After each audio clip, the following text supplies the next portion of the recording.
How can I freely speak? How do I get rid of this lump in my throat? How do I unstifle myself? Was a question that I got. And in this video, I'm going to answer that. I'm going to give you one quick fix technique at the end of this video. And I'm first going to give you a bit of perspective. So the lump in the throat is simply a social anxiety symptom.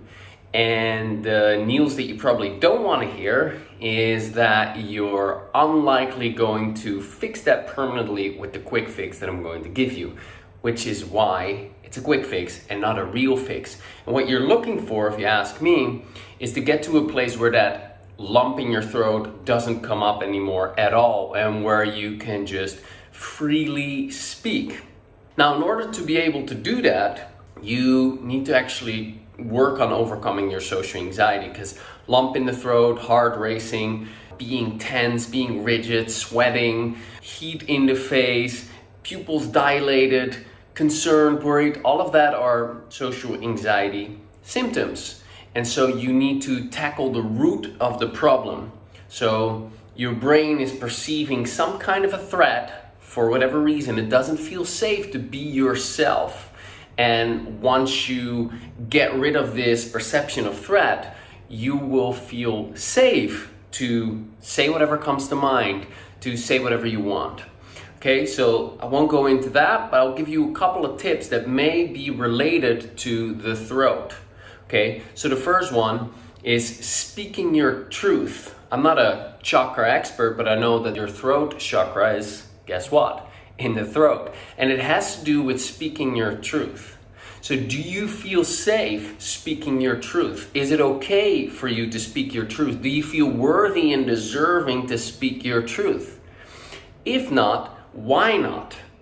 Your answers to that question will give you insights on what to work on, what to focus the tapping on. Further, often when we cry, we have a lump in our throat.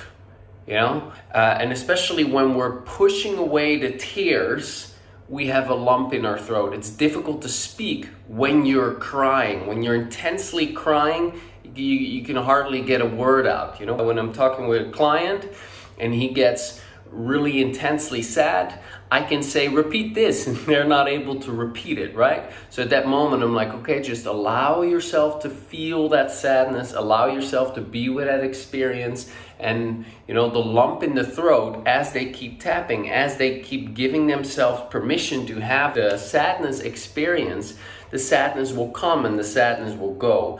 Because like all emotions, there's a peak to them. Emotions are like clouds in the sky. They come and they pass, or like waves on the ocean. They come and they peak, they have a peak, and then they fall down. It's not a bottomless pit. There is an end to it. So you just want to be in a place of acceptance of these emotions and give them permission to process, to complete their cycle. Because a lot of unprocessed sadness will just sit there in your throat and it can come up. So this is what it may have to do with: speaking your truth, sadness, and social anxiety symptom itself. So what's the quick fix? All right, before I share the technique, let me first say who it is from, where I got it from. So the technique comes from Steve Wells. He's a psychologist, friend of mine, and someone who I've studied under. Brilliant guy. He's one of the pioneers in the tapping industry, and he developed his own technique, his own approach called intention tapping, or IEP, intention-based energy process. And one of the intention-based statements that is very common in IEP is, I restore the right energy flow to fill in the blank. And so what you can do is you can focus on your throat when you're noticing that particular restriction.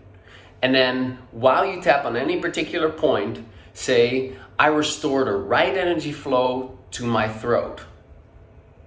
And then as you've said that, it is an intention. Then you just observe what happens without trying to make anything happen. You're just watching, curiously seeing what's going to happen. And in many of the cases, you'll notice that it will do something positive. It might dissolve it completely, it might shift a little bit, you might have a different emotion come up, your attention might be different, but in most cases it begins to soften and it begins to become less of a problem. Okay, so try that out and see if that works for you. And remember, this is just one particular technique, one particular simple quick fix that definitely isn't a full solution. In fact, this technique is what you're using to address all of the smaller bits that make up your social anxiety. All right, so I hope this helped you. Now, if you want to make some progress right now already, I suggest checking out either this video where you tap along to build more compassion for what it is that you're dealing with, and that's going to shift the relationship with the anxiety, or check out this video testimonial so you get inspired to do all of the work to get rid of your problem. Bye for now.